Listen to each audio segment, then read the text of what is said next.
So you're here with brother Adam Hijazi, the money guy. Here's the money. Yes, yes. The fewer the people in the room, the better, right? I guess no. We need to benefit the whole community. Okay.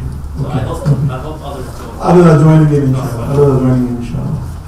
Well, Adam is from Lebanon. He works in Canada online. He has an organization called, he's the CEO of the organization called Eternal Spots Consulting.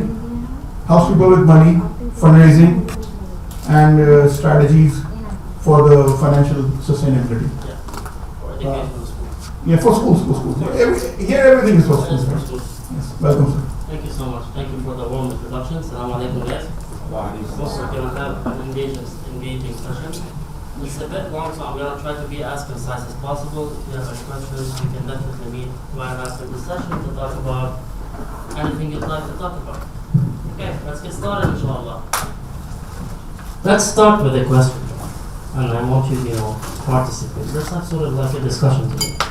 Why do you think sustainable fundraising is critical for Islamic schools? Anyone? In order to find the best teachers, resources, and be able to take the school where they want to without Exactly, without worry. So, please go ahead. Bismillah. Simply be able to meet your objectives. Yeah, your long-term objectives. Exactly. And not having to stress about your financials to sustain your operations. So,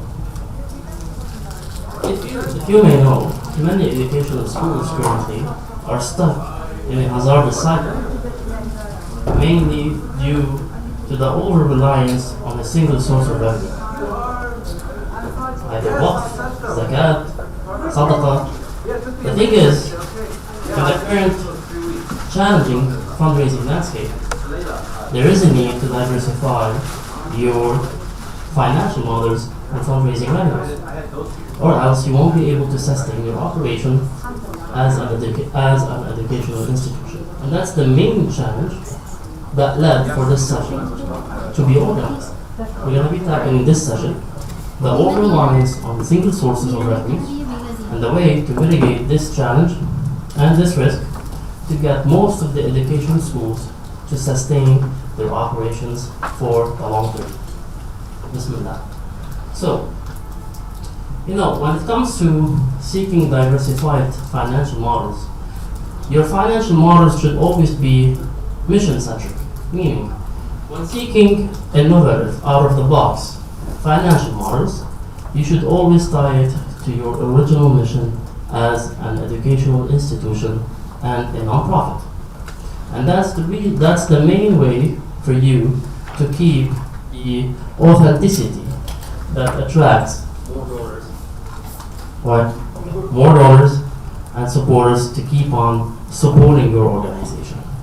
So the thing is, your financial models should also be somehow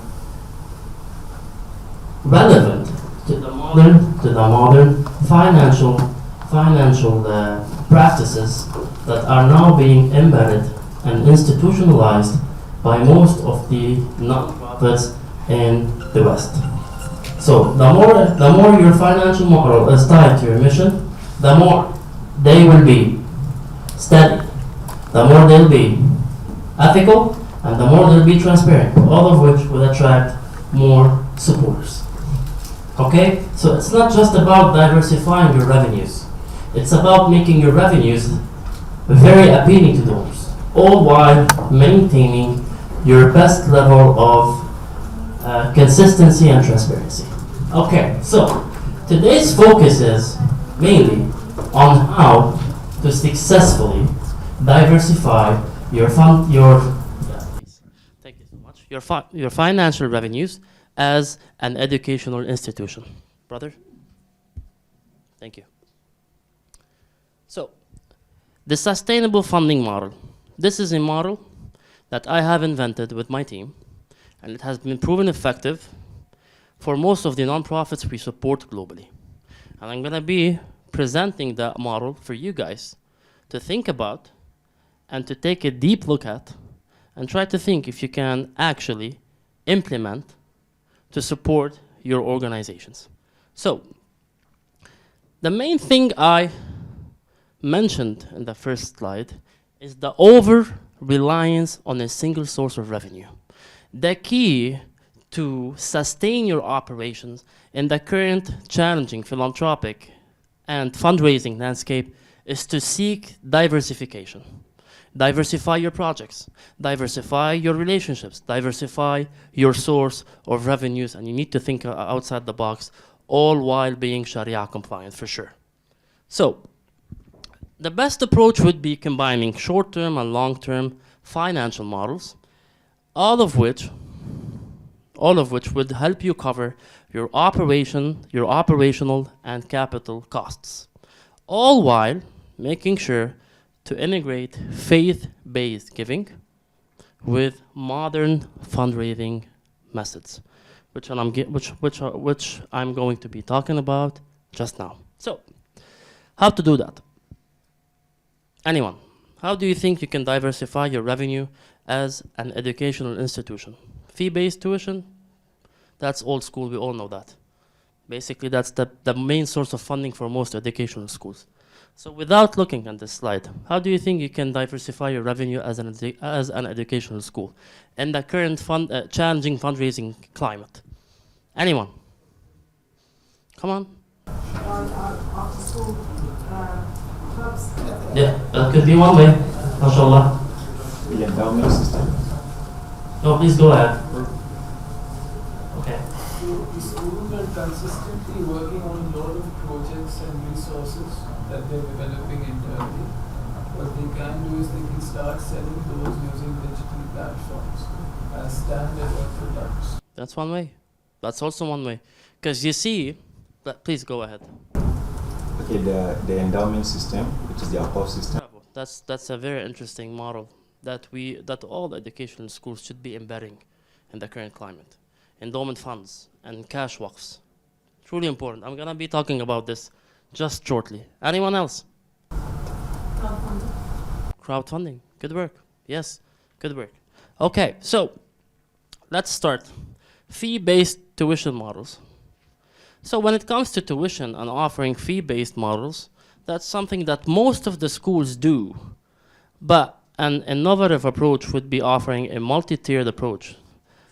Like the sister said, you can offer after-school programs, but you should be able to offer a multi-tiered fee-based, let's say on certain levels on the criteria relevant to students, which allows you to offer multi-tiers and generate more income.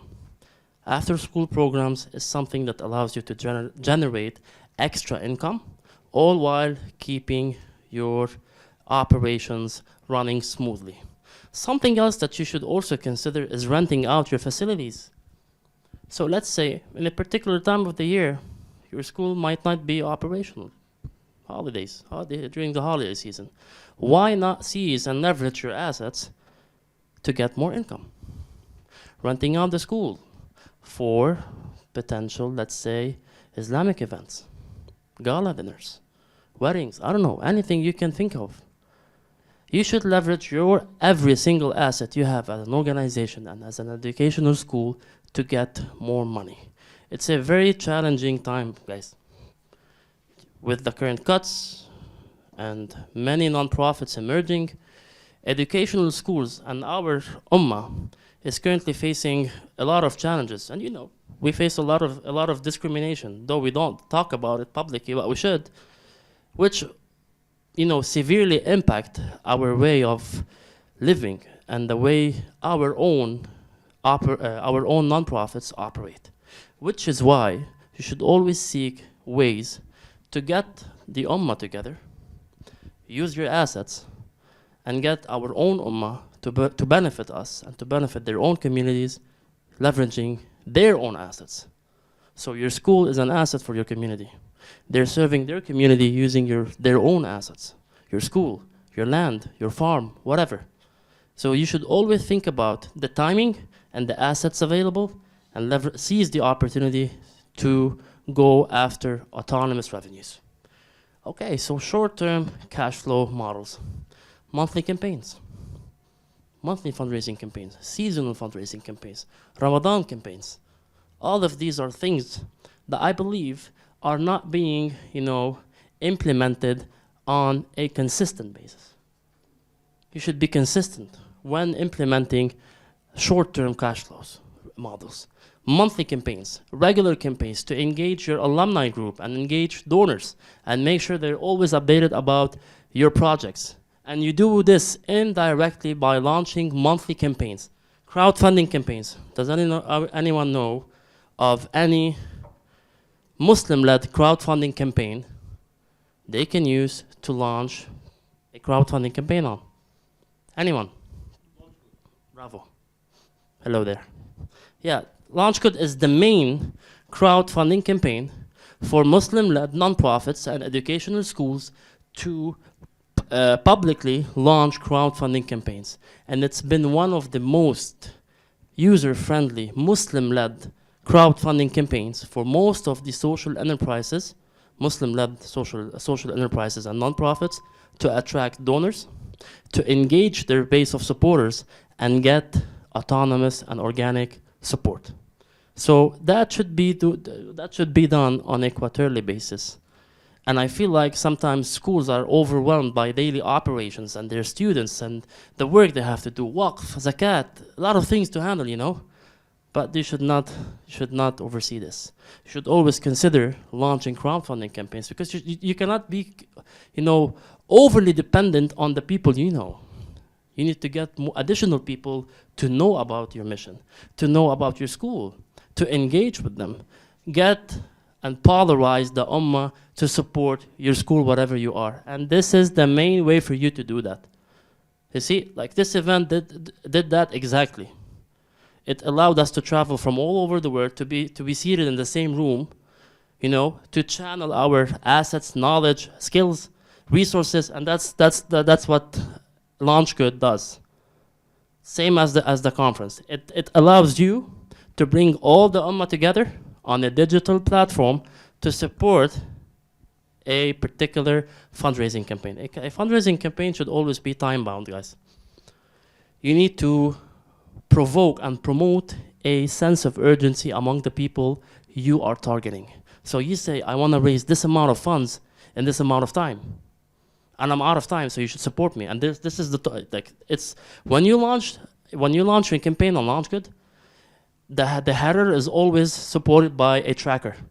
So the tracker would show participants where you're at meeting your final objective, your final financial objective. So this somehow, organically, promote a sense of urgency among the people you're targeting.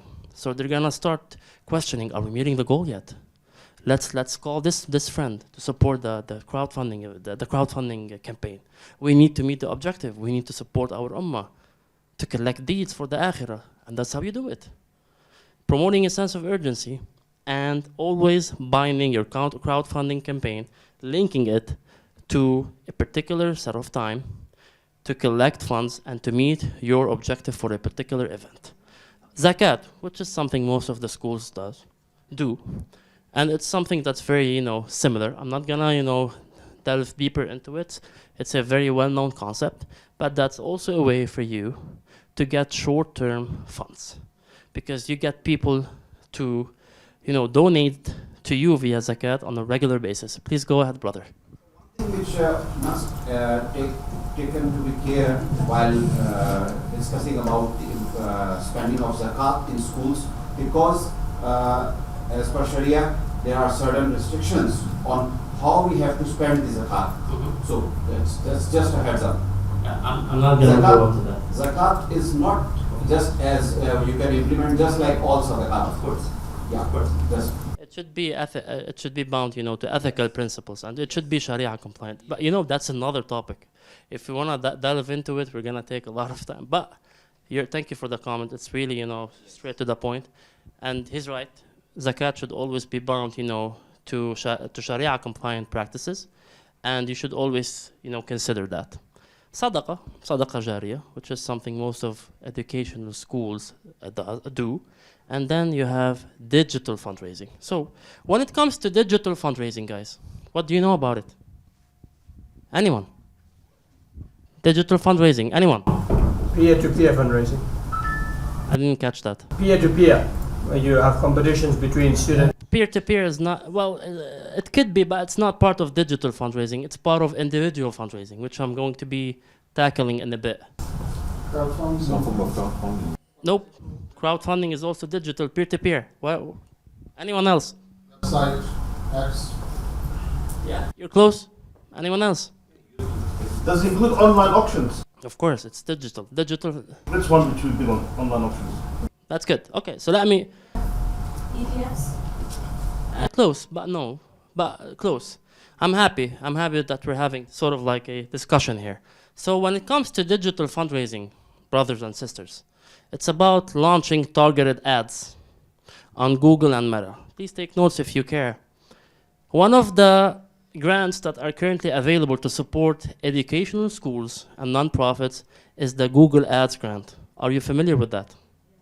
So that's something you guys should leverage. It would get you approximately $10,000 worth of ads on Google mainly. But thing is, when it comes to digital fundraising, guys, it's about launching targeted, donor-facing, and well-structured ads that reflect the reality of the students and your mission, of the students you're serving, and your mission, while targeting a particular demographic. So when it comes to digital fundraising, it's really complex, but at the same time interesting, because the ads you launch would only target people aligned with your mission.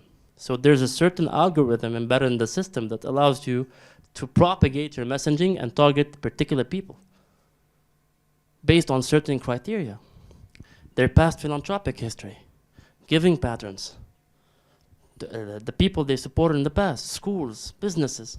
All of this would allow you to attract the right people by simply launching ads via Meta and Google. And that's something educational schools should start embedding if they're still not, into doing digital fundraising. You need to do it. That's one way to guarantee more income to support your operations and not be stuck in a hazardous cycle, which is often simply putting all of your weights and efforts to meet your annual objectives, and then the cycle resets, and you're still stuck in a cycle that resets on a yearly basis.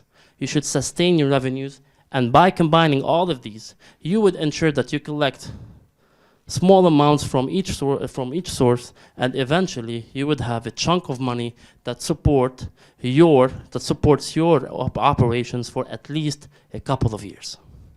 So there's also investing long-term cash flows. So the most interesting topic today is waqf, and which is appealing to most of you apparently.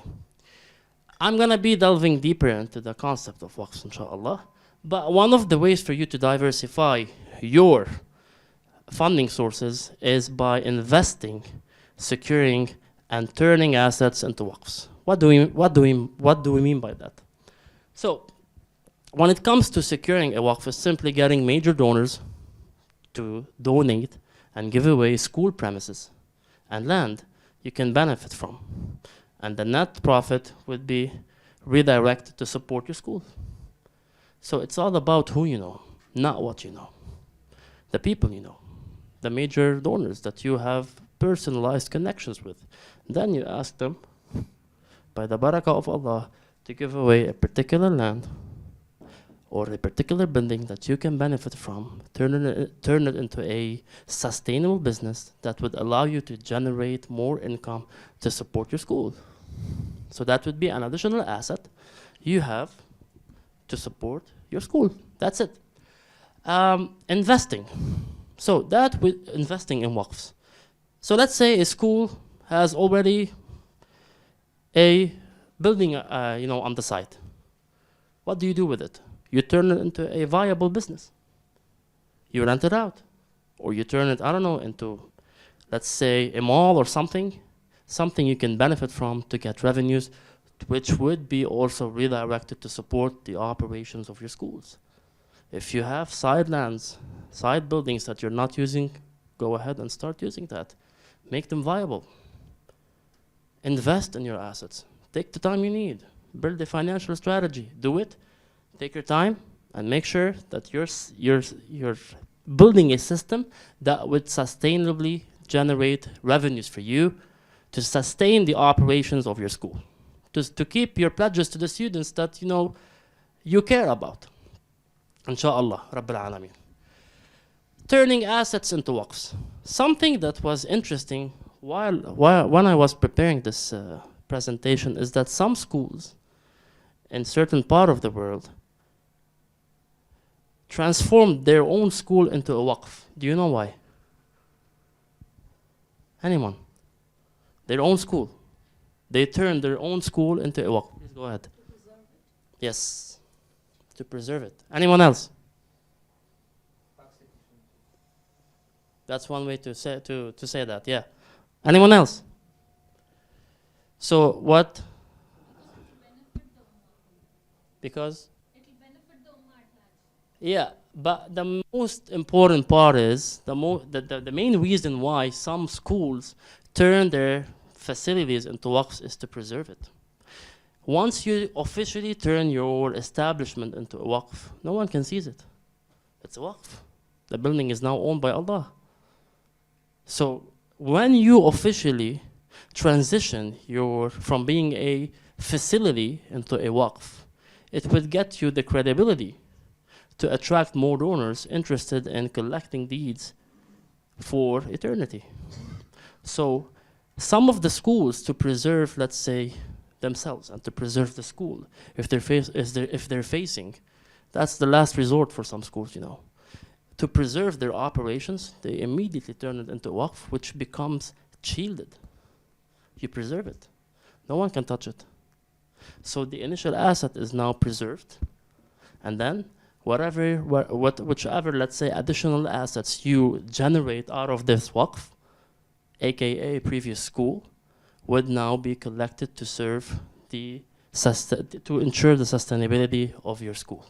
So somehow you're shielding your operations. And that's a last resort some of the schools, reverted to because they were facing some financial challenges and they had to do it. So they shielded their operations. They maintained their pledges to their schools, to their students, to their communities, and they kept on offering salaries to teachers. So that's one way to do it. It's a last resort, but I should mention this because let's say you face any challenges in the future, you can do that. And it's all ethically and ethical, and it's all Sharia compliant, and I believe it's a way for you guys to sustain your pledges to the communities you care about. So keep that in mind. So as mentioned, the net revenues would be invested in school operations. One other way to do that is to invest in stocks. What is the alternate? You said it's a last resort. Yeah. Is the last resort. What are the alternates before that? Like a private enterprise or? Yeah, the things I mentioned before, right before that, which is investing in other assets.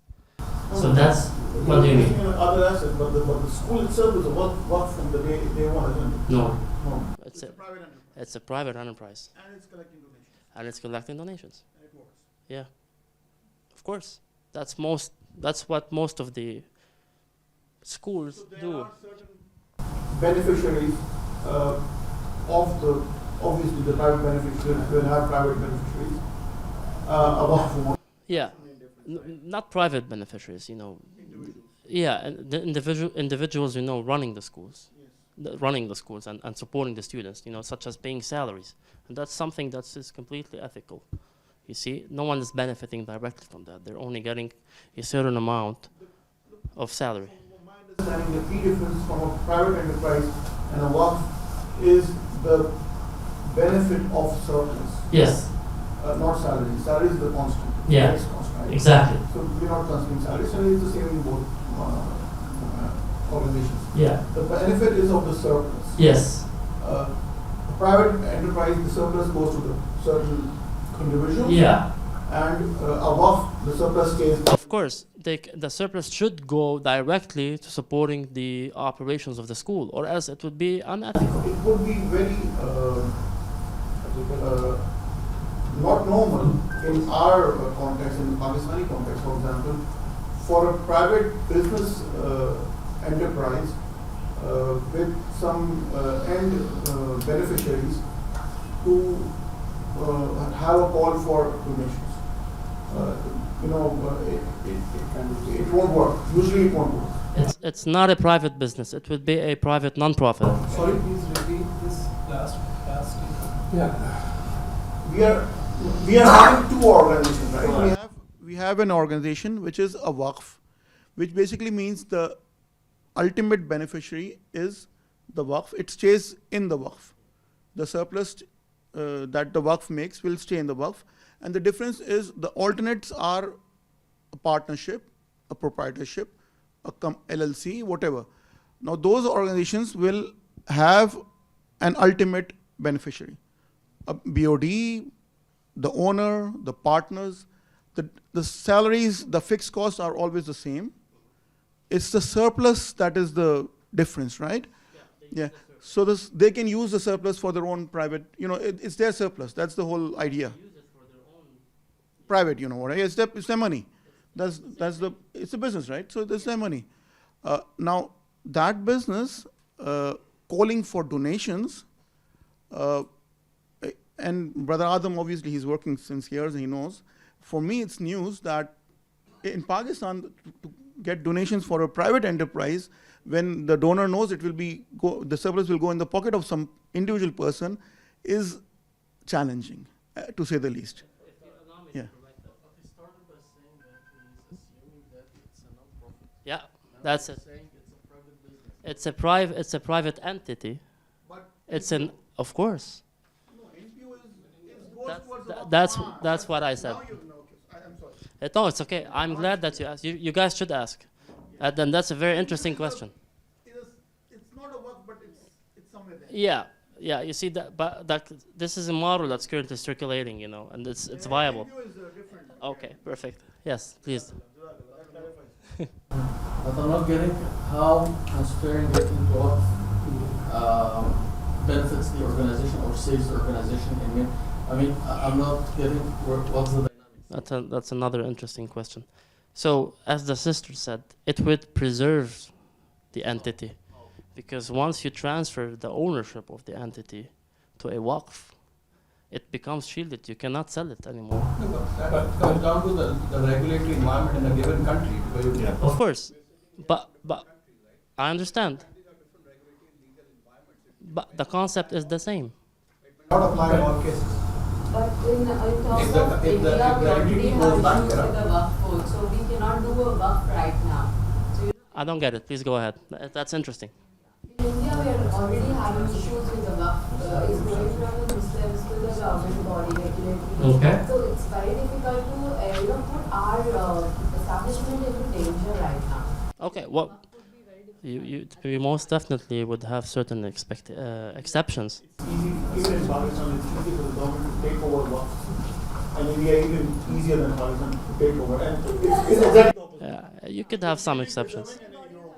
Yeah. Well, there's always, there are always exceptions to any rule. So that's an idea, to preserve the school in certain circumstances and in certain locations. Now, if you face any political challenges, let's say legal challenges, you might not do it. That would be up to you. So you have a variety of options that you can follow, and you would have a personal preference, and you would go from there. The general idea allows us to do this. Yeah. What the brother says. However, certain places, certain countries, we maybe need to shape it a bit differently than what. Exactly. So what we're trying to do here is to overcome the many challenges. I wouldn't know all of the challenges available, globally.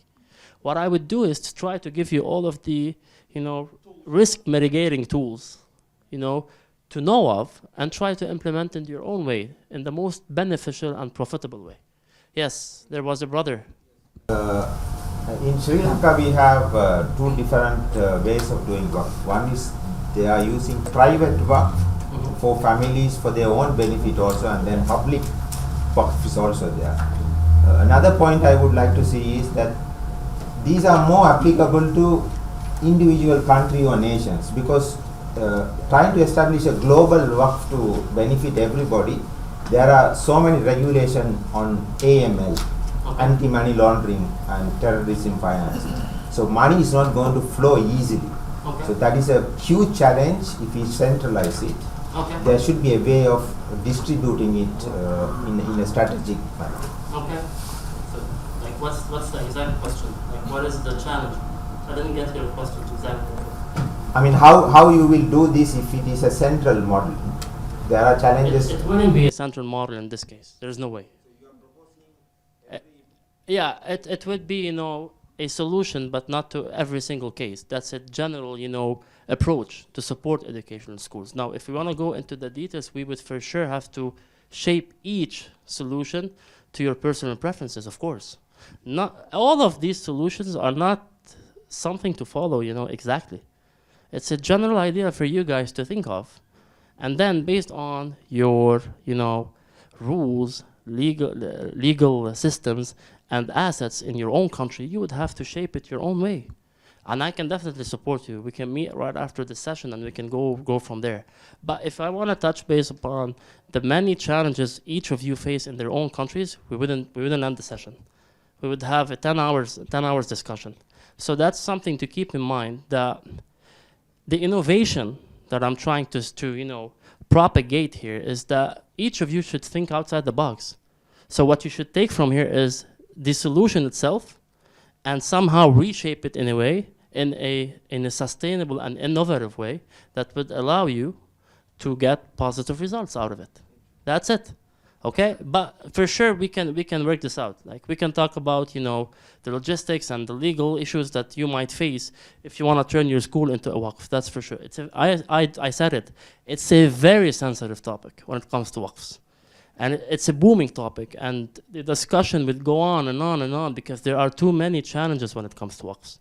So we can sit together and talk about it, inshallah. I promise. Inshallah, Rabbil Alameen. But let's get done with the session first.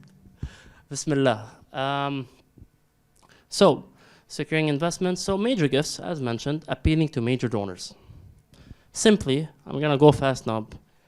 Simply asking major donors, high net worth individuals, to invest in a land or a building.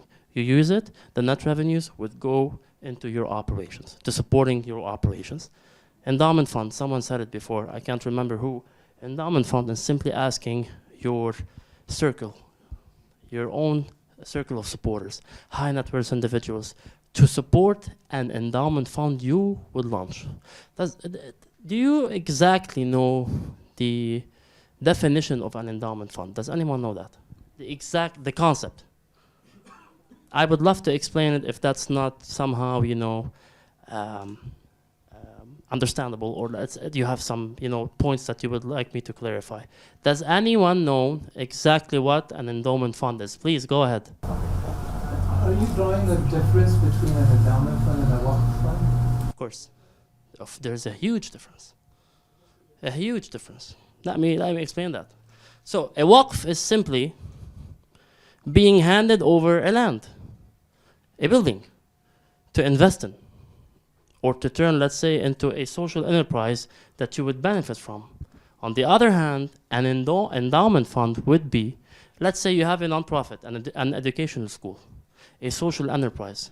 You launch an endowment fund with the goal of raising $100 million.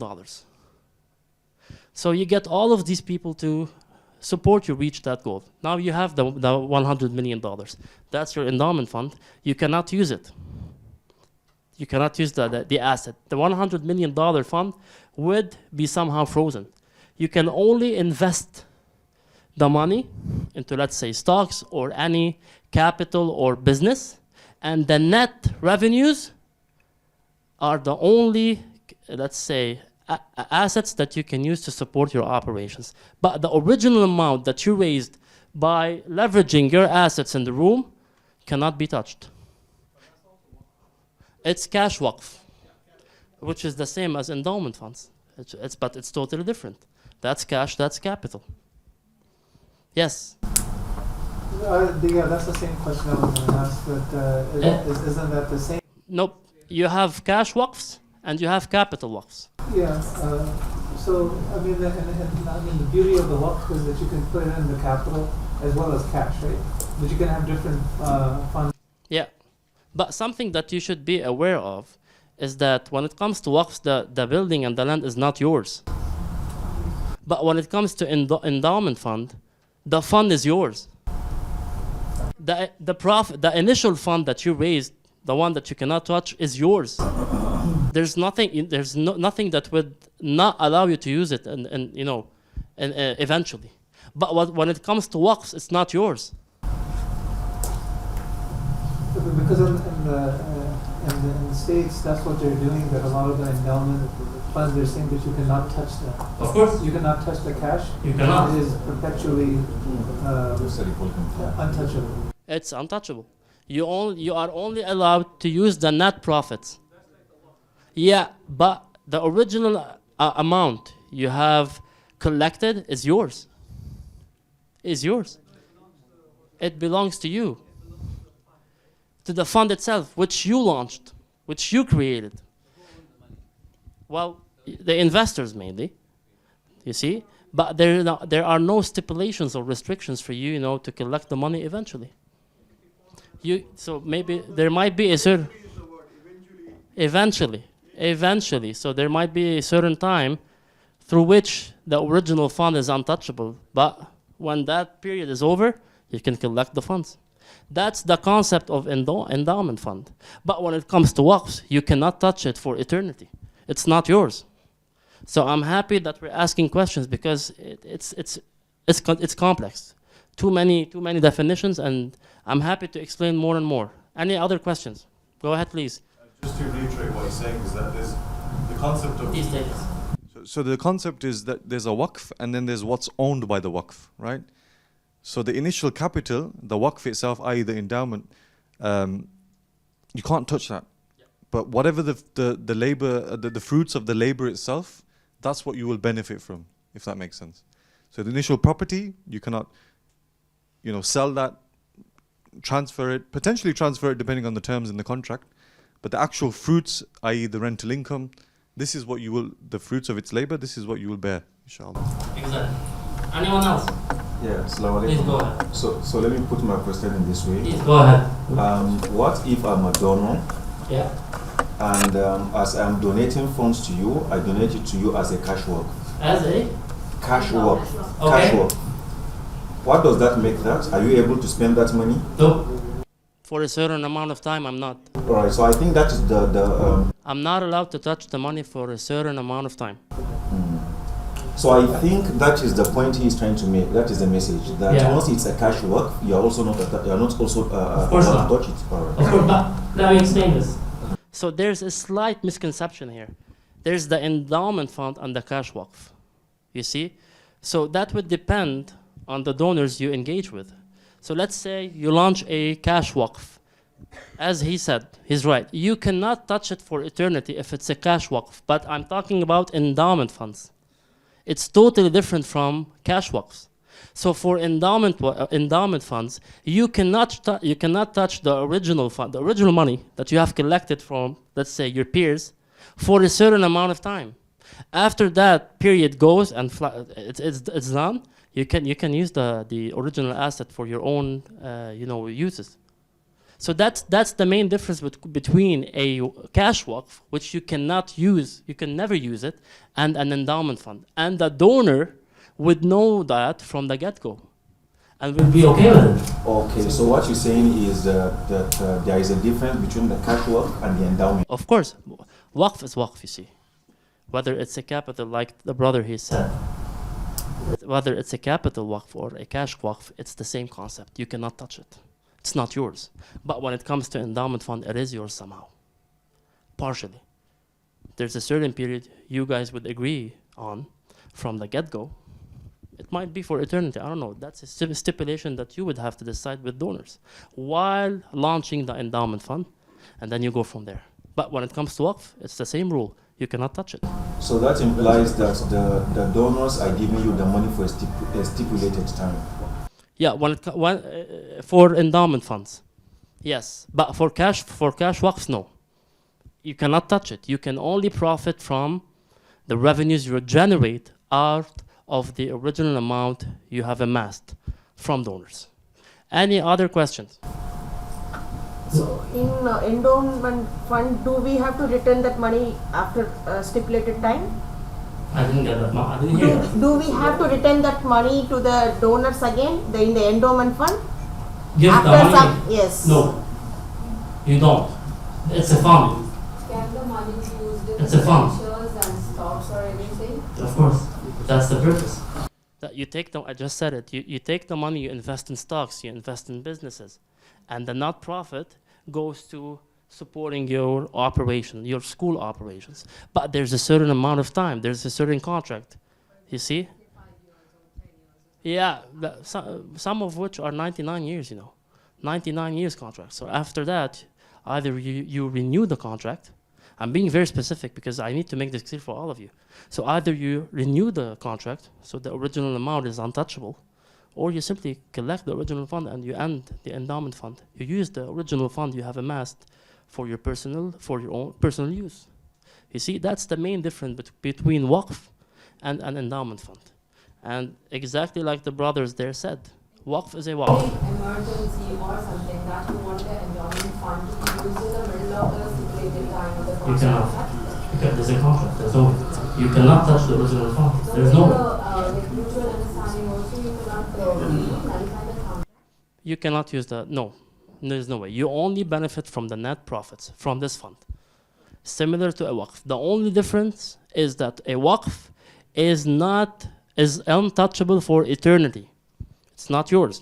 It's to benefit our ummah. But when it comes to an endowment fund, in a certain amount of time, it becomes yours. And it would be up to you to either sustain the fund or collect the fund and use it for your personal use. Any other questions? Please. I just wanted to clarify that when we speak of cash flow, it may come across as confusing when we say you can't touch it. So you cannot utilize or spend the capital, but the returns can either be reinvested or utilized, right? The main capital you raise from a waqf is untouchable. But you can invest it in stocks and in businesses, in any business. And the returns will either be Only the returns. exactly, that's what I'm saying. Yeah. But the returns could either be reinvested in the waqf or it becomes like You can invest it in the waqf, or you can, well, mainly they reinvest it in the school to sustain its operations. That's the main purpose of the waqf. right. So you clarify your intent from the waqf from the get-go. I want to build this, let's say, cash waqf to support the school's operations. So the net profits would only go to supporting the operations of the school. You see? And eventually, there might be some stipulations that, that could be linked to a certain contract you create while initiating your waqf. But it's not yours. You cannot use the original asset. There's no way. Any other, please? In Australia, we call it a foundation. The school establishes a foundation. Yeah, non-profit. Exactly, because we're governed by very strict government regulations on how school money is used. Okay. And we had one Islamic school. They had a great concept. They purchased real estate, and real estate was funding a lot of the operations. But because it was done through the school, they had broken the law, and they copped a huge fine and to pay back all the money.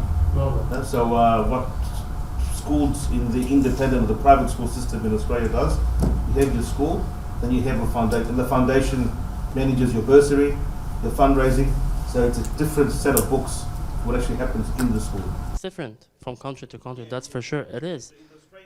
And this is another example that it would be different from country to country, guys. It's a general concept.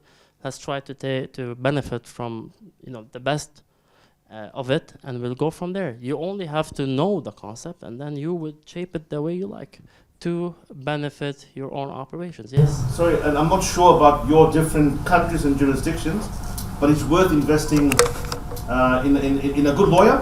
In Australia, for example, if you're a not-for-profit, donations made can be claimed on people's tax returns. Yes. Right, and I'm sure that happens in other parts of the world. So it's important to get all that set up. So people donating to a school in Australia is not a tax deduction. You have to get it actually registered. Okay? So a lot of schools made the mistake thinking it's if you donate to the school or the not-for-profit. So once it's registered, it does impact on your fundraising capacity because mums and dads and even the general public and others would like them to make a donation, knowing that if they donate over a certain amount, they can claim it on the tax returns. Okay, thank you for your comment. Any other questions? Yes. Please, please go ahead. Thank you for the several models, but I apologize for asking this question. Go ahead. Are you going to discuss some, let's say, some practical example, especially, you understand, for example, I'm surprised to know that Australian government even support from the government scale for the school, which is Islamic schools, right? And America in a different scale, although government not supporting, but it's still possible. I'm from Tokyo, and for the expensive city, even a small building costs millions. So do you have certain specific models, or you can say customized model, not very general, that's probably a bit difficult to generalize because of several regulations. So are you going to discuss some of the examples, or do you have a customized model that most likely successful this country, something like that? I have two case studies that I'm gonna be showing, but like specific models, of course, I do not have that because that would be dependent on the country, and the local restrictions. So as discussed before, that would be a different conversation that I can have with you, dependent on the local legal restrictions and jurisdictions. You see, there's no way for me to have like specific models for each country. So that would be a case-by-case approach. Even in the Australian model, there's government funding for operations, but not to start schools or establish schools. If you're an established school and been operating for a while, you can qualify for a grant, you can apply for a grant, doesn't mean you get it, for capital works. But there's no funding for purchasing land. So another source of revenue, guys, is grant and institutional fundraising. What do we mean by institutional fundraising, guys? Who knows? Launch good. That's crowdfunding. Institutional. So I could explain the different types of, fundraising sources, but it's gonna take some time. But let's stick to institutional fundraising. I'm trying to have a conversation here, to be able to translate what I'm trying to explain to all of you and to propagate my knowledge properly. So what do we mean by institutional fundraising, guys? What is that? Yeah, could be, but not very close. Thank you for trying. That's major gifts. That's major gifts. I'm gonna be talking about it. Yes, last try. Some institutes have grants for That's some it. certain businesses, That's it. like universities. That's it.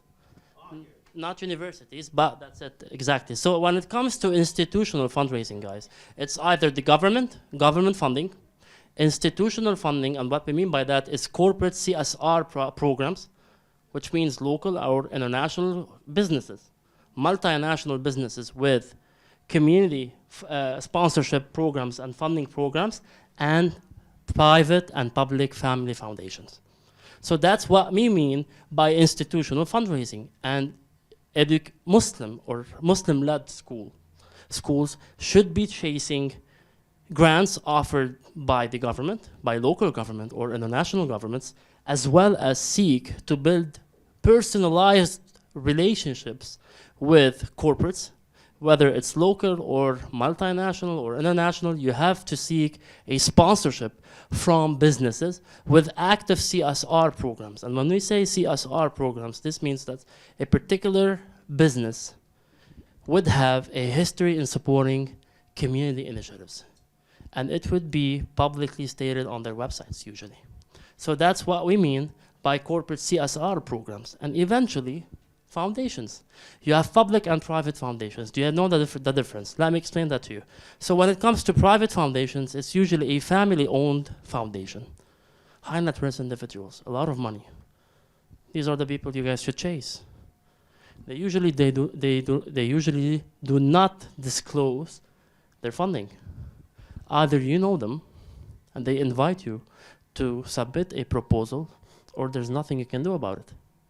So it's all about connecting with them and having a personalized relationship with the family-owned foundation, and you go from there. When it comes to public foundations, these are philanthropic foundations with active funding programs. So you would simply have to put in a well-structured proposal and submit it, and you then wait for their response. So that's the difference between a private family-owned foundation and a public foundation, and they exist globally. So when it comes to institutional fundraising, it's all about government agencies, corporates, businesses, and foundations. Okay, so question for the audience. I think you guys answered this, mashallah. I wanted to ask about the difference between major gift and waqf. So basically, waqf is something that you cannot touch, but when it comes to major gift, the main fund you collect, you can use it right away. Okay, so grants. I explained this, we can skip it. We're good. Okay, so major gifts. What about major gifts? Who knows? What is the main definition of major gifts? Come on. Contribution by HNI is high net worth individual. Yes, that's it, exactly. So when it comes to major gifts, guys, it's all about the big numbers. And it brings joy and smile to all of us when it comes to big numbers, you know. So it's an interesting topic for many. For many community leaders sitting here, owning their own enterprises, schools, and nonprofits. This is the most difficult fundraising approach to do to secure funds. Because there's something we call the donor life cycle. If you don't stick to it, and if you don't implement it particularly and with the utmost precision, you won't be able to cultivate any high net worth individuals. Let me walk you through the donor cycle really quickly. So I chose this abbreviation, so IQCSS. The first step would be identification. You identify high net worth individuals. How? Attending events, such as this one. You attend events, you try to connect with high net worth individuals, you sit with them on the same table, you converse with them, and you try to build personalized relationship with them, but you do not ask for money just yet. You just try to cultivate or to initiate a conversation. Second, qualification. What about qualification? So let's say you compile a list of high net worth individuals. Now, what you do next is very important for you to be able to launch a well-structured financial projection. That would mean I start by prioritizing my relationship with high net worth individuals based on urgency and likeliness of them supporting your organization. So let's say I sat with my brother here and he was like, I love the work you do. That would be a high likely individual. I sat with another person who was like, sure, okay. That would be a medium likely individual. And if someone simply shut you down completely, that would be a low likely individual. So that's the second step. Third, cultivation. Then you step into further or deepening your connection with that high net worth individual. You invite him to lunch. That's what we did for one of our clients. We invited the high net worth individual. He was really fond of kapse, if you know what kapse is, rice and chicken, yeah? So he wanted that. We invited him. We served kapse, and then he was really happy with the food. And afterwards, he donated $1 million to one of our clients. They're called Foundation for the Path Forward, and now they're really happy with the work we do. So that's cultivation. You connect with the high net worth individual on a personal basis. Then what comes next is solicitation. So when you connect with the donor on a personal basis, you're now familiar with his past philanthropic activities, his mindset, the way he thinks, if he's willing to support you or not. You step into the real deal, which is asking him to support your organization. You formally ask your friend / high net worth individual to support you. You ask him to support your organization. I need this from you to sustain our operations. But you don't do it before the initial steps, or else he's gonna simply shut you down. If you do not connect with the guy, with the person, not guy, like the high net worth individual, the high net worth figure, he or she won't be supporting you if they do not know you well, if they do not understand the cause you're trying to promote, if they do not understand your true intentions. So when you successfully achieve this, you solicitate. Then there's stewardship. So honestly, something that I want to share with you is that when it comes to stewardship, most of the nonprofits and educational schools we worked with didn't really focus on stewardship. Is anyone familiar with the concept of stewardship? Quickly. Anyone? Simply, it's thanking your donors. Exactly. Exactly. Exactly. Exactly. Not just take the money and come back 1 year later. So you take the money, you secure the funds, you keep on entertaining your high net worth individual. You need to ensure that he's always in the loop. So how do you do that? Reports, thank you letters, and constantly calling your high net worth individual, inviting him to gala dinners and inviting him to social events. I want to share something with you that humbly I've learned throughout my years of professional work with nonprofits. It is 10 times harder for you to re-engage a lapsed donor than to secure a first gift. There's no way for you to be able to re-initiate or rekindle a specific or personalized relationship with a high net worth individual after a period of time. They won't be interested anymore. And somehow, the connection you had, the click you had, would disappear. So keep on always engaging your past donors. Invite them to dinners. Make sure to, organize certain events, galas, Ramadan iftars, and offer them, recognition opportunities. They enjoy it. They enjoy it. We all love to get recognized from time to time, So keep that in mind. Okay, naming rights is one way to recognize your high net worth individuals. So maybe naming libraries, labs, and scholarships after their names. So that's something to keep in mind as well. Yeah. Does it really work in schools? Yeah. It works in universities, I know this. It does. Try it and tell me. I don't know. Yeah, I've tried it. I've tried it. Working? Amazingly well. I'm happy to share. I can Thank give you you. my card and we can share, but do not underestimate the value of it. I mean, I don't know how it works. It works really well. It works really well. Trust me. We're all human. Yeah. We all want to get recognized for the work we do. There's no way. We have it in us. It's our human nature.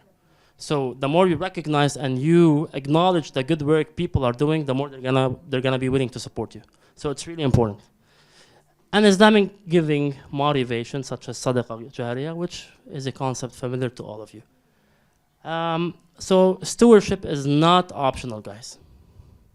It's a necessary step for you to keep entertaining your high net worth individuals, or else you're gonna lose this case and you're gonna lose the sponsor.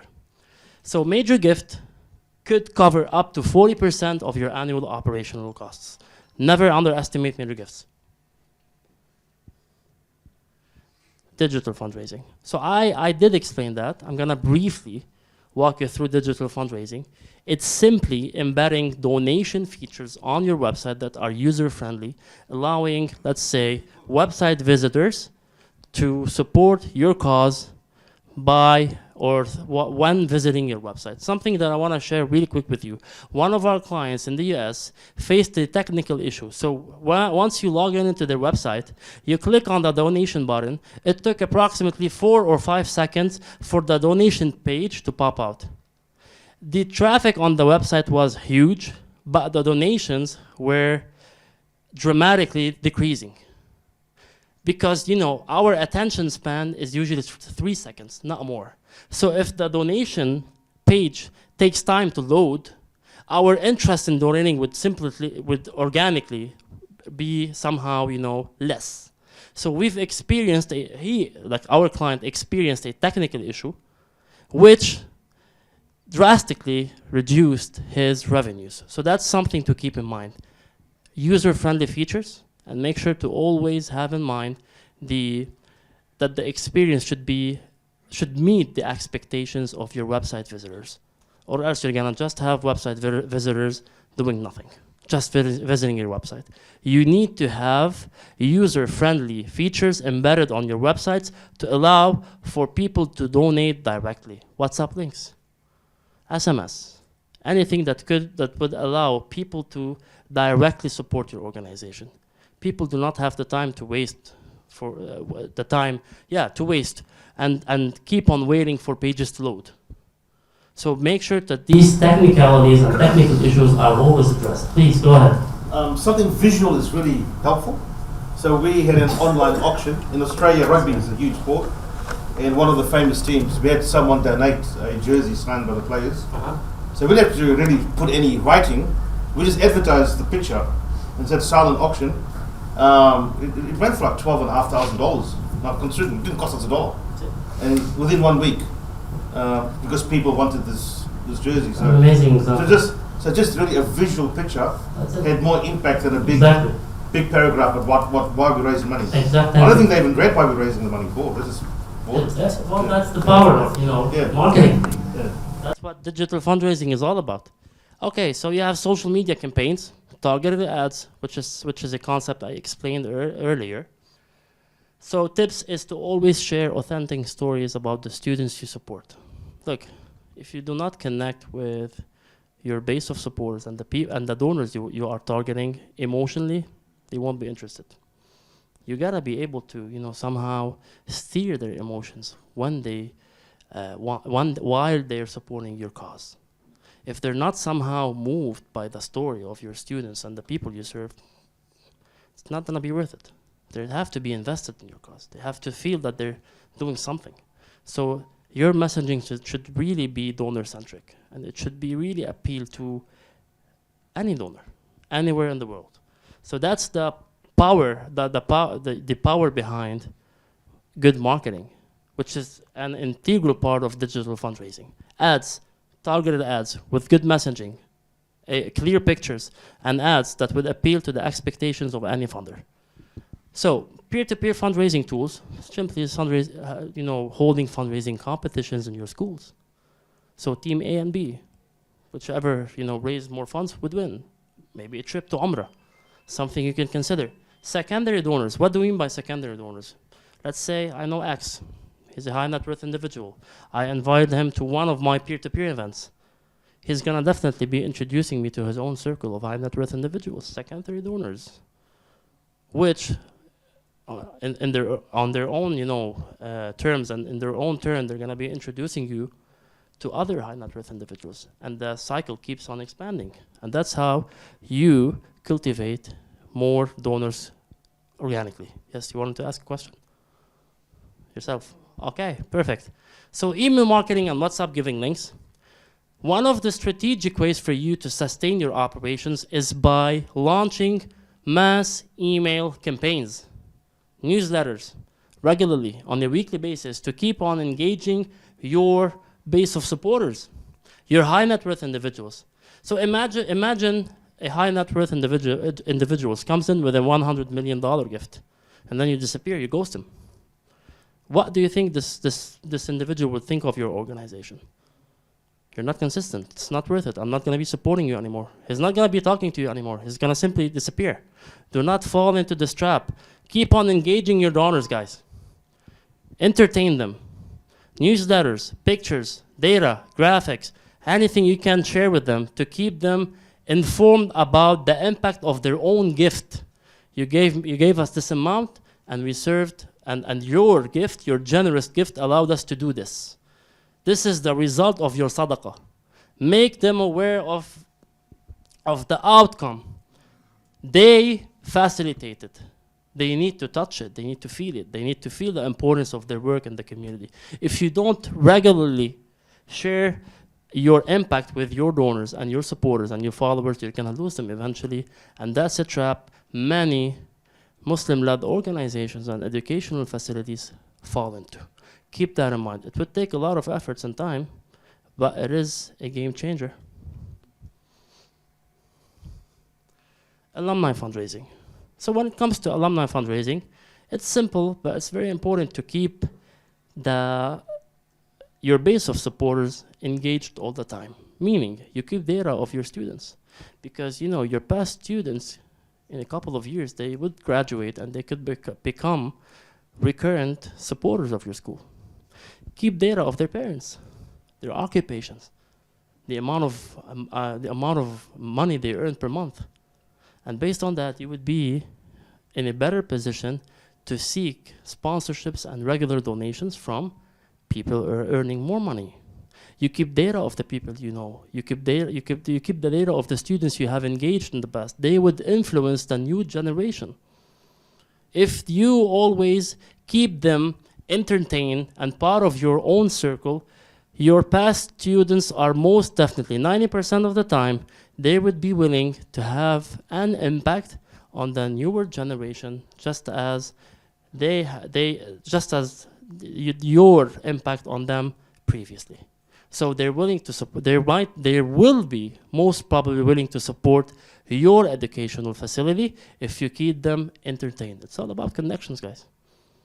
Keep them entertained. Messaging, WhatsApp, send them regular giving links, invite them to gala dinners. It's all about you guys keeping everything stored in one place and be able to use and leverage your assets, whether it's connections with students, high net worth individuals, or any past donors. So host reunions and networking events, similar to what I said. I'm gonna go everything quickly. It's all connected. Creating giving circles, creating alumni endowment funds. So that would be creating an endowment fund supported by only alumni, students, or parents. So it would be a fund dedicating to recognizing the efforts of your alumni group through this fund. So you would raise a certain amount of fund, let's say $100 million, and then the net profits would be redirected to supporting your operational and capacity building costs. Then you have giving pledges. So it's simply giving a call to previous students to help you, disseminate your cause, your institution, and your regular fundraising campaigns, and at the same time invite them to be part of your schooling events and take part in organizing social networks where they meet and converse with the newer generation. They would have their own impact in the school. They will leverage their past experiences with you, and at the same time, they would be building, cross-generational relationships with the newer generation. At the same time, they would be somehow motivated to invest in the school that supported them. That's it. Next. Event fundraising. So that's peer-to-peer events. So when it comes to event fundraising, there are 3 different types of events. You have entertainment events, which is sport tournaments and cultural nights. You can simply, we're done? Okay, I'm gonna go quickly over everything. So you have entertainment events, you have social events, and you have revenue generating events. All of the events, such as sport, alumni breakfasts, and iftars, could help you generate funds as well. Ticketing, ticket pricing, iftars, or anything that would allow you to generate a decent amount of funds each month. Next. Make sure to have to initiate or to create hybrid events, meaning offering the events both physically and in a digital way to allow for more donations to come in. Crowdfunding, we talked about it. Awqaf, we also talked about it. I think we're done here. Legacy giving, which is the last topic. Are you guys familiar with the concept of legacy giving? This is a very sensitive topic, so I'm not gonna delve deeper into it. Thing is, it's a way for you guys to convince your senior donors and high net worth individuals that you've engaged throughout the years to write down in their own wills that they're going to be supporting your own educational facility even after they die, to keep on collecting deeds for eternity. You might want to get a financial advisor to write the will with the senior. That's really important. That's it. Building, it's something uncovered. I just want to say something, that the Saudi Waqf is now worth $1 billion or $270 million, and it's currently supporting health and educational projects in the empire. And that's something to highlight, that Waqfs is definitely a sustainable financial model that would allow most of you to generate that amount of money. It's now worth $270 million, and they're supporting their own people through that Waqf. It's been running for at least 20 years, and you can go check it out. And there's the An-Noor Academy, which was successfully able to raise approximately $1 million to cover 40% of their operational costs last year through their Waqf. So keep that in mind. What else? Key takeaway, so always try to, not always try, you have to diversify your revenues to survive. There's no other way. So you do all of you implement all of the financial models we've mentioned, we've stated before. You invest in relationships. It's all about who you know what, not what you know. So you invest in relationship and on sustaining your relationships. If you sustain your relationships with the people you know, you're going to be sustaining your operations. That's how you overcome the many challenges this sector is currently facing. Yes, done. So integrate Islamic giving traditions with modern tools. We've talked about that. You always make sure that your financial models, whether they're out of date or innovative, they're always Sharia compliant. Okay? And start small but think big, so you have to take baby steps, small steps at a time to achieve your overall objective, which is securing the big chunk of money to support your operational objective, whether through waqf, sadaqah, zakat, fundraising, digital fundraising, or crowdfunding, as well as peer-to-peer events. All of this, if implemented specifically and with the support of the right people, you would be able, definitely, and most probably, sustain your revenues as a non-profit and an educational entity. Thank you so much for your time. If you have any questions, you can ask me right outside the room. Thank you so much, guys. There's one addition I want to make to this. Go ahead. It was an excellent talk.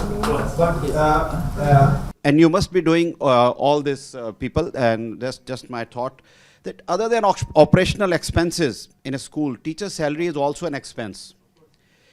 And we have to talk, we are just talking money, money and money. The human capital is the biggest capital. So, are you able to attract the like-minded people who can work together with you in your mission? So that is the food for thought, because alhamdulillah, in our work and in many other institutions in Pakistan, in education and health sector, there are very successful, sustainable models in which we call them friends of those institutions. And they work together with them, and they give their time, services, their skills to those institutions, and money cannot replace them. So that is one thought which I would like to give to the House. Yes, volunteers. Sure, of course. Yeah, sure. No, I understand. Thank you so much, guys. Any other questions? Thank you. Any other question? Another question. Yeah. No. Okay, quick question for our brother from Baku, who asked about the expensive stipulations. Yeah. Okay, I went to some tropical countries where land is very cheap, and yes, extremely cheap. Mashallah. Okay. Interesting. And it's somehow difficult to buy, but you can manage it if you have some connections there. Perfect. And also, it's rainy, so the land is green. And fertile. And growing, for example, sheep or cows is very cheap. Fantastic. Would be very cheap. I'm not sure if anyone tried to make this type of walk overseas. Of course. To make outside your country and gain, I don't know, I any have- contract, something like that? Yes, we do. It's about farming, Ours is the cash work. I think the one we're talking about earlier, where you invest in like Satana, Please take in the US and Malaysia. Well, And let's so- have the conversation. Go ahead. Okay. I'll be facilitating that. Come on, share your story with the other. All right, thank you.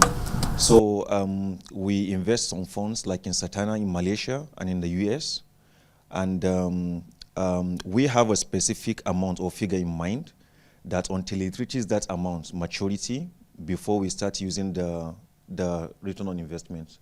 And so by the time it reaches that amount of money, we still realize that we have other sources of income because we do various kinds of fundraising.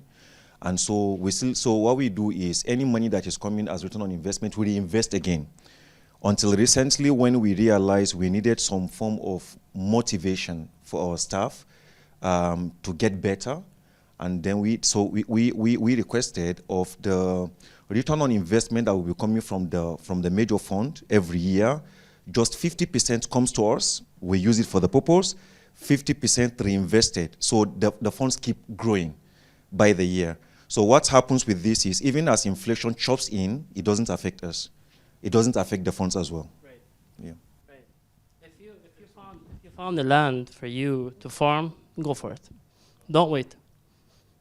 And that's it. That's my advice for you as a brother, not as a professional. If you find the right place, which is somehow cheap to earn or to seize, go ahead and do it.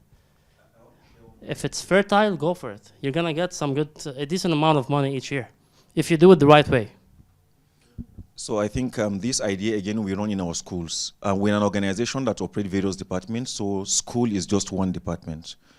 From the school fees that is being paid by parents, we draft our annual budget of how we intend to spend it. And the excess of that fund, we make sure we invest. So that when there is need for any form of maintenance or anything moving into the future, you just realize that as the years goes by, because every time you have to keep something aside that you have to invest, sometimes we put it in percentage. We may say, for example, 10% of the entire budget, 5% of the entire budget. Where you have a budget of up to 1 billion and then you are saving like 10%, that is a lot of money. So that way you see the funds keep growing. So that's one other way that we are able to do that. Then we also identify some of the parents of the students who are interested in our work because it's an Islamic school and they can see all the good things we're doing. So we cultivate these parents and then they become our donors. And so sometimes when we need some facilities, we talk to them and they handle it. And then the other thing you also talk about maybe investing in alumni. We also have this strategic way where we have the data of all our students. So as they are getting married, as they are achieving some things in life, we send some of our staff to participate in the marriage. So that is a form of cultivation. Exactly. So when some of them become big, they remember us, and so they donate to us. And when they see we have any problem, they want to support us. So these are some of the ways that we are able to do fundraising. Yeah. Because these are like something that I would like to share with the team. Like from someone that experienced that, because it gave them now a motive and motivation to implement similar initiatives when running a particular waqf or trying to cultivate relationship with their alumni group. Any other examples? Yeah, actually very many. One last one, please. Okay. One other way we do it is like you mentioned earlier also. We realize that for the Muslim communities, we are also emotional about how we give. Yeah. And donors also have interest. And so from our research, we realize that high net worth donors give to up to 7 people at the same time. And up to 7 people who need support. And that there is also a specific time in the year that they wish to give more. So we realize from our own context that most of our donors love to give more during Ramadan. They want to multiply their reward, so we target Ramadan period. So around that Ramadan period, we make sure that we have a compiled reports of all our activities. We make it more images than writing, and then we share with them, and then we then make our case for support. And so at that time, we make a lot of millions, because at that time, many donors who want to give zakat, many donors who don't even know how to give their zakat, that is where you see they pump in their money to you. And so during Ramadan, I think, is when we raise more money than any other time. Also, I want to share something. That's the exact definition of seasonal giving. Something to keep in mind, guys. As Muslims, you should also, share the importance of zakat with your donors. You need to remind them that they have to be invested in zakat. Sometimes, life challenges do somehow steer us away from doing, good in our own communities. So it's on you guys. It's your responsibilities as community leaders to keep high net worth individuals and investors and community leaders. Always remind them that there's a huge benefit from you guys spending your money on zakat. So it's both. It's both you asking for zakat and reminding people to be invested in zakat. And that's on you. Any other interventions? Just quickly, one that's easy to do Take this. is to have what I call a donor wall. So a donor wall might include bricks where people's names are engraved. And you get two types. You get individuals and you get corporate. So recently I put up a building, cost about $2.5 million Australian. So I sold 1,000 bricks for $1,000. And people put it the name of maybe people who passed away, relatives. Some people put it in the family name. Some people put it in the the name of their children. The alumni, because the school's about 39 years old, so there's a long alumni. We reached out to them.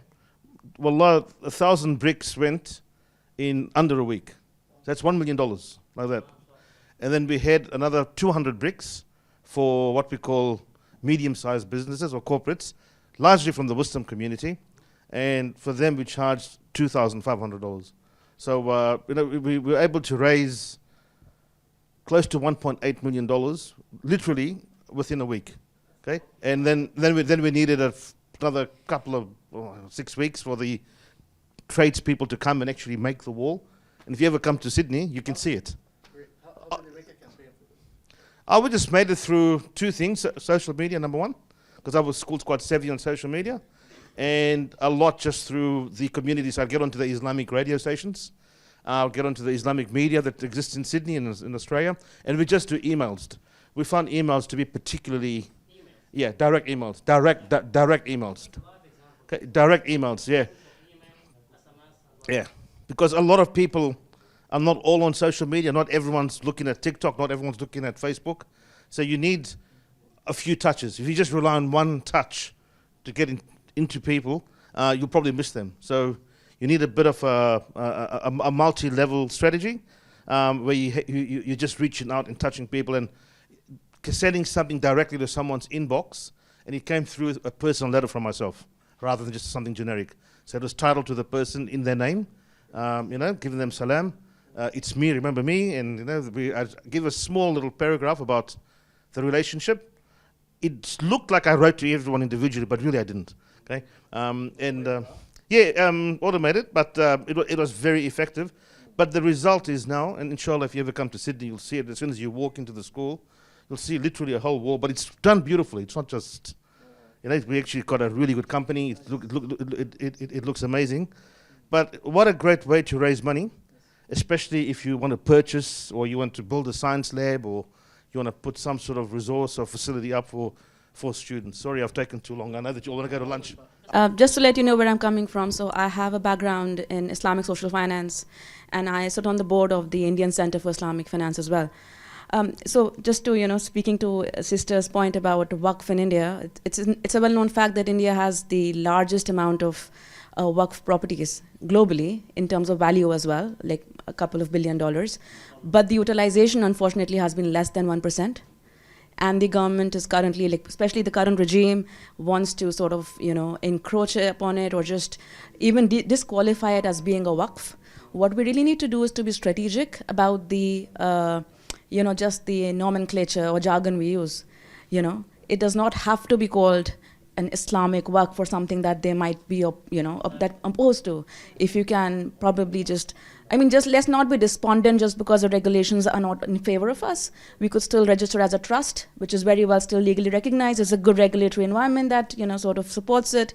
Similarly, for Islamic banking, you don't have to call it Islamic banking. You can just call it ethical, participatory banking, whatever works, right? Yeah. As long as the essence is preserved and the niyyah is to benefit people, you don't have to worry about what is it called or labeled as, right? So that's just my... Some of the participants were worried about their local legal, challenges. Thank you for that. Anyone else? Do you think there are some... Come stand here, let the audience see. It's a quick comment. Okay. Because previously when we run the crowdfunding, there was good response. Yeah. But nowadays, I don't know if it's specific to Japan or not. It feels to us that there may be some rules, regulations, changes from Mecca. Is that correct?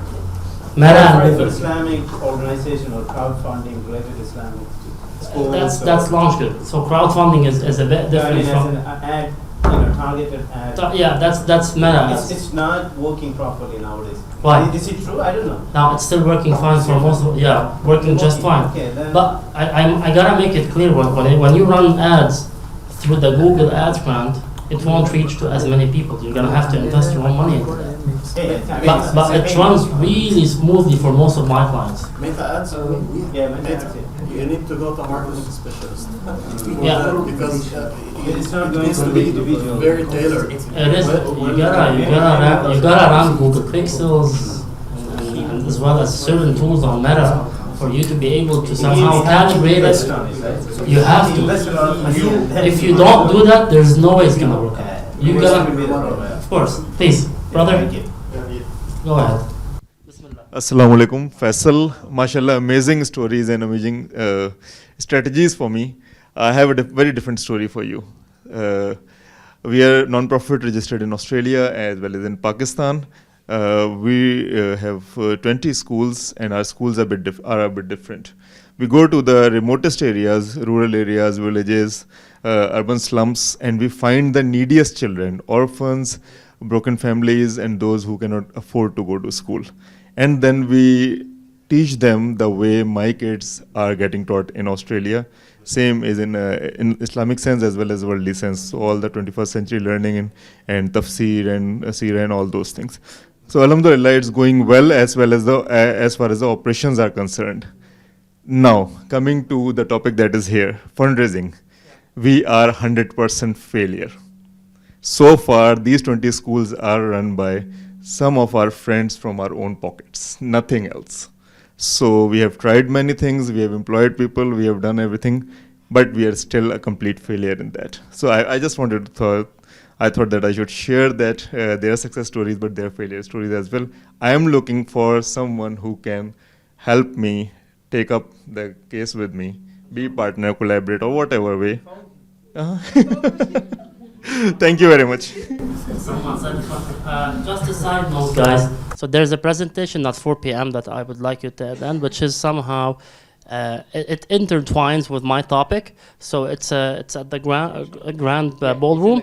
So I would urge you to please attend it, so you can further intensify your resources when it comes to fundraising and how to diversify your revenues. Thank you so much for your time, guys. If anyone needs any support, please make sure to come to me or anyone from the audience. Obviously, there are a lot of people with knowledge.